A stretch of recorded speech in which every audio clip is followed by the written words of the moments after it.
We are all here, with Calgary Police Service for a recruitment service. You're going to tell us more of how to, join Calgary Police.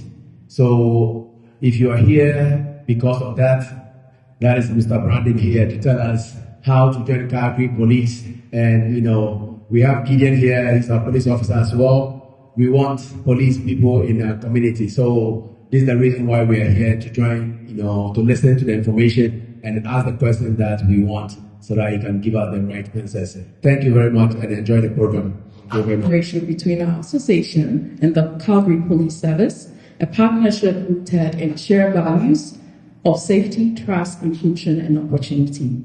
To our esteemed guests from the Calgary Police Service, we extend our heartfelt thanks for your commitment to engaging with our community and for your continuous effort to ensure that policing in Calgary reflects the diversity and strength of the people it serves.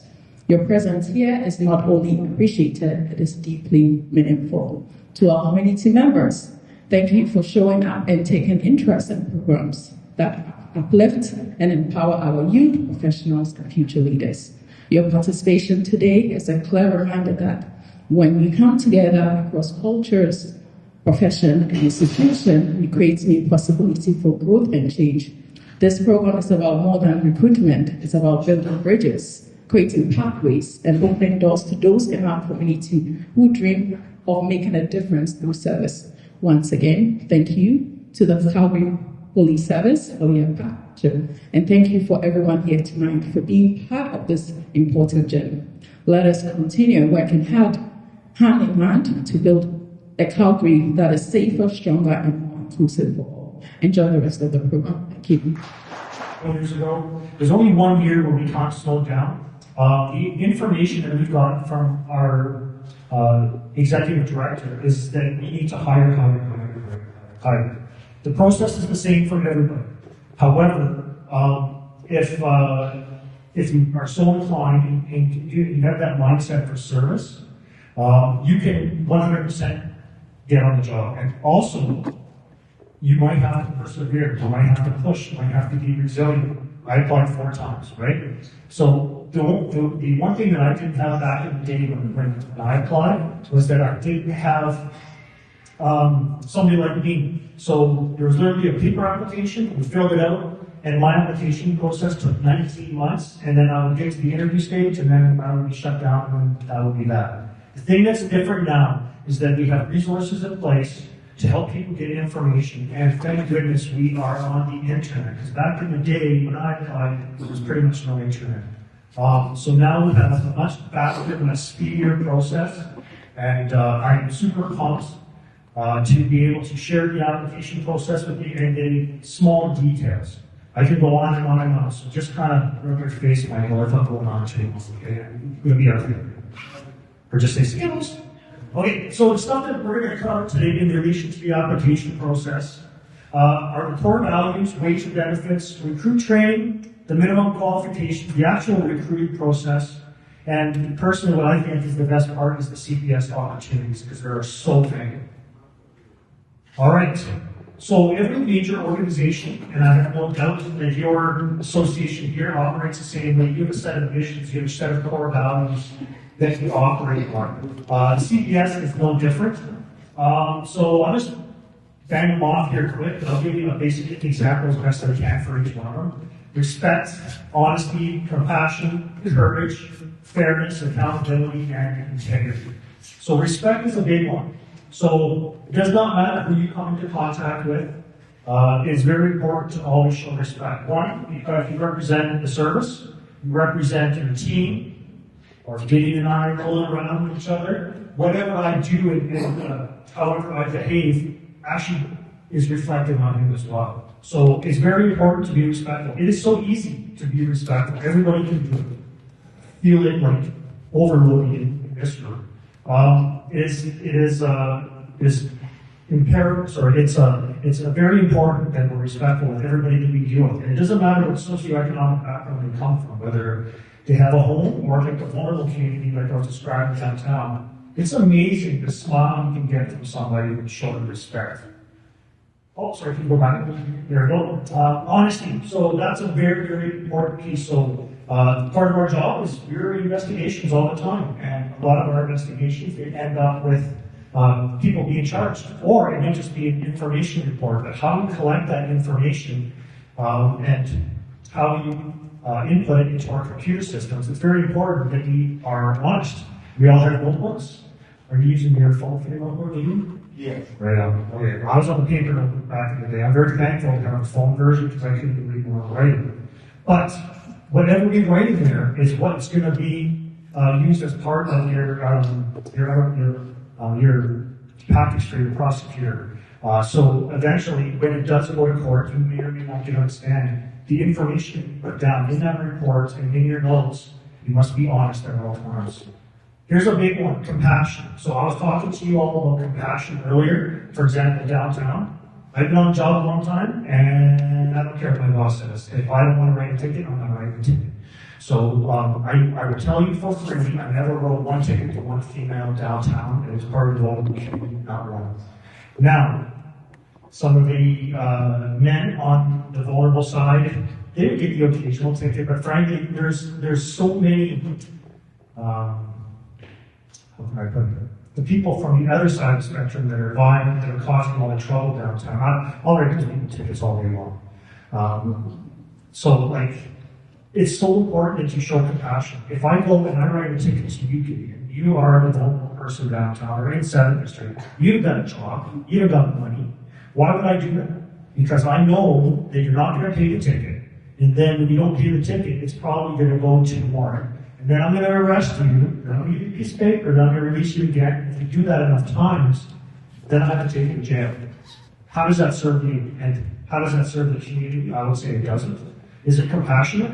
No. So I won't do it. Now, there are some people that write their own tickets. They just talk to you in a certain way, and they make it very easy to write a ticket. You had that experience, maybe? Yeah.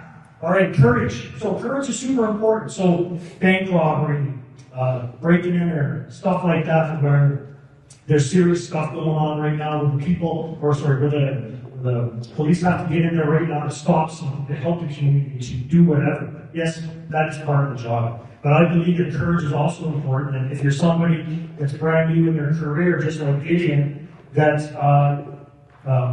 you feel comfortable to speak up, to ask questions if you don't know why something is happening, right? That's the hardest piece, because you're at the bottom and you're just learning, and sometimes you're going to have questions. And so don't ever be afraid to ask questions. This one's fairness. So I already told you I was way fair for the ladies downtown. And I was mostly fair with everybody. But frankly, I just didn't write that many tickets. So. But the same thing would apply when it came to charges. So let's say you're going to a Safeway store, the loss prevention officers have people under arrest, you know the person, it's not their first offense, they're just trying to get some food to eat, right? So should we be charging them? Maybe not. I would argue that discretion, if it's possible, then that can go a whole lot further for that person. You know. But again, every situation is different. It's accountability. So here's the big one: how you act, behave, speak. You are accountable to everybody. You're accountable to the chief of police. You're accountable to your district. You're accountable to your team. You're accountable to your sergeant, and then to your partner. Everything that you do, you must always consider that you're being watched at all times. So if you're going to put energy out there, put that good, positive, Gandhian energy out there that's all over in this building. That's all I'll say about that, and integrity speaks for itself. All right, so some challenges. So I've experienced all of this. So when I was downtown, that upper left-hand photo there, actually two left-hand photos, that's going to be a protest. So I'll tell you, I love attending protests because you just never knew what you were going to get. Now, your job, when you, as a police officer, are attending the process, is your job is to keep the peace. Because the public is allowed to gather according to the Charter of Rights and Freedoms, and they are allowed to speak their opinion according to the Charter of Rights and Freedoms. So your job is to ensure that you keep the peace You can see in that upper left-hand photo, you guys may or may not know that, but that's Stephen Avenue, that's 8th Avenue, and they're walking from the west and easterly direction towards City Hall. All the protests always end up at City Hall. And so they were protesting or speaking whatever's important to them, to their community. I love the tenants, they were terrific.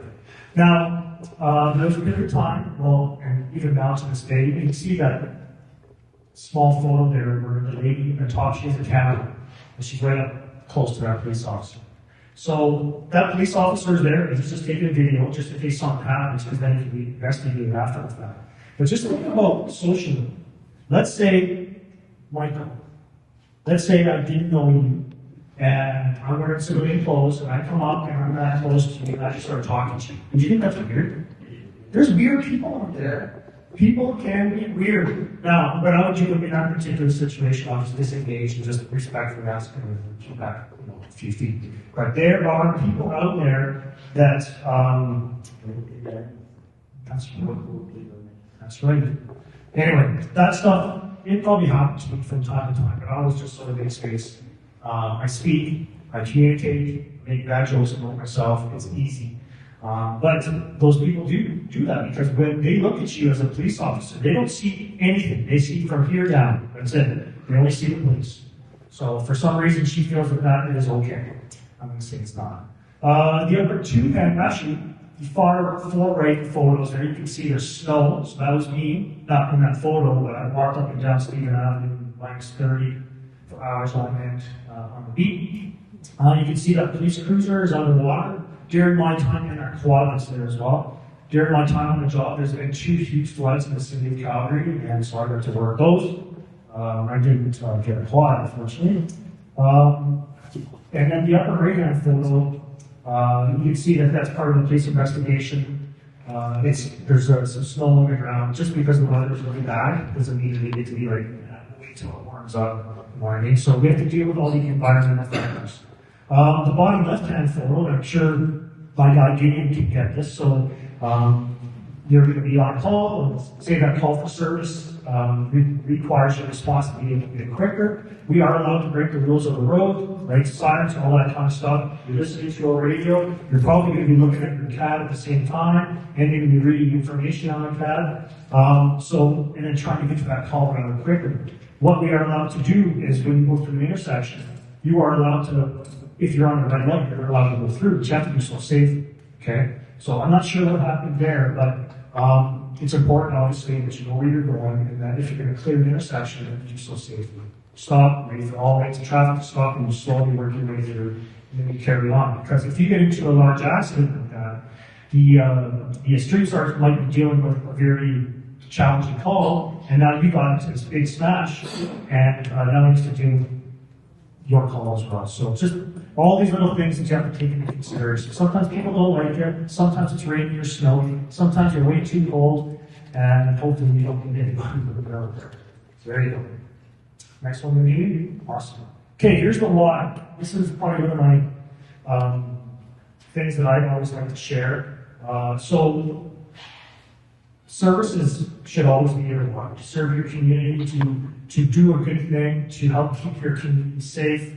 But those photos out there, they all mean something. So that upper left-hand photo up there, so that was the funeral procession for when Sergeant Andrew Arnett, a few years back on New Year's Eve, he was murdered on New Year's Eve. Is there anybody in this room that remembers that? Anybody have a chance? Okay.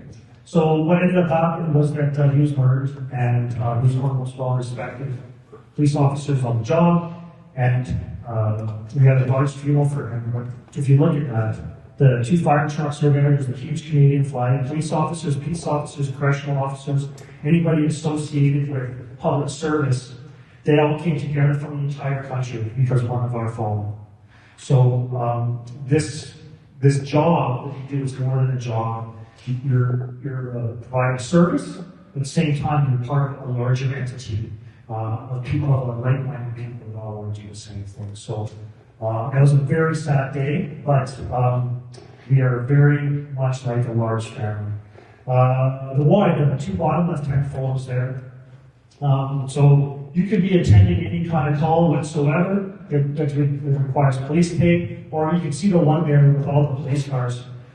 Sometimes when people call us, really bad stuff is happening, and we have to work together to do that. So the bottom line is that when the public calls, they expect the police to show up and to do a good job, to do our job safely, and while keeping in mind our core values. But I can tell you right now, that probably looks like a deerfoot. If that's that many vehicles there, that was a big one.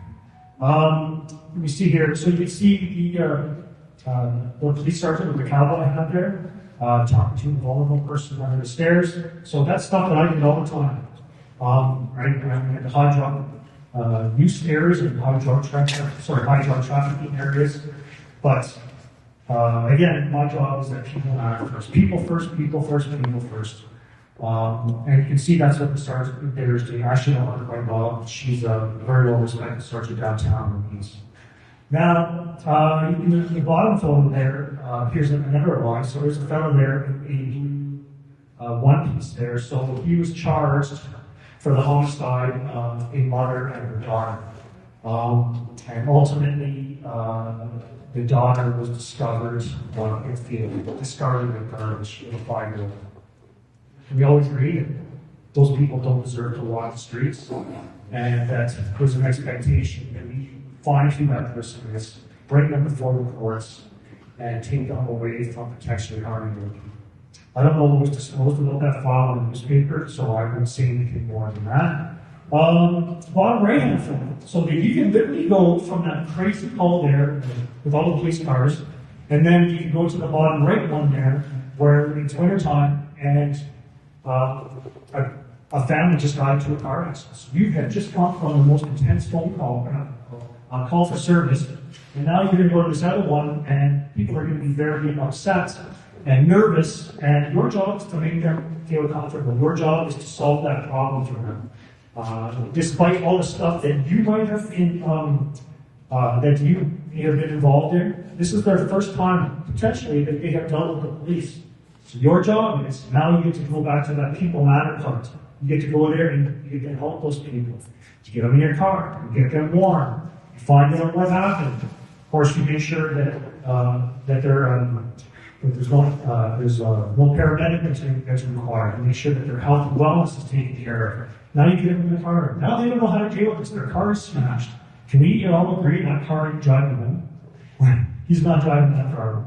So you're going to take care of the vehicle for them, and then you're going to take care of the report. Then you're going to get them home safely. You're going to get them home so that they feel like that the police take care of them in the one time. That could be the one time that they ever call the police. So you get to have an impact on them. That's awesome. The upper 3 photos there, so that's a really nice one. So you can see the 2 grandparents there and the little 5-year-old boy. So that's the Lickness murder. You can probably search that up yourself. Lickness. I'm sure they'll provide a lot more detail, but I was on that farm for the better part of 9 days because I was in a drug team back then. Like I was saying, they found a lot of precursors and chemicals that could be used for the production of drugs, but more importantly, they wanted drug production team to be able to make the reports of all the stuff that was there at that time. So that guy in the middle with the glasses with his head banged down, so he had a conflict with the grandfather, and what ended up happening was that he decided he was going to kill the grandfather, and probably the grandmother, because of the dispute that they had. So he went to his house on whatever night, and he went in there to murder the grandfather, but guess who else was home? The grandchild was home. So he followed through, and because that little 5-year-old and 4-year-old was there, that person was killed as well. So again, why do we do this job? To serve the community, to help their family, get some resolution, and to put bad people in jail. That's the bottom line. That was a very heartbreaking call. Much like the one here from the bottom to the middle. So when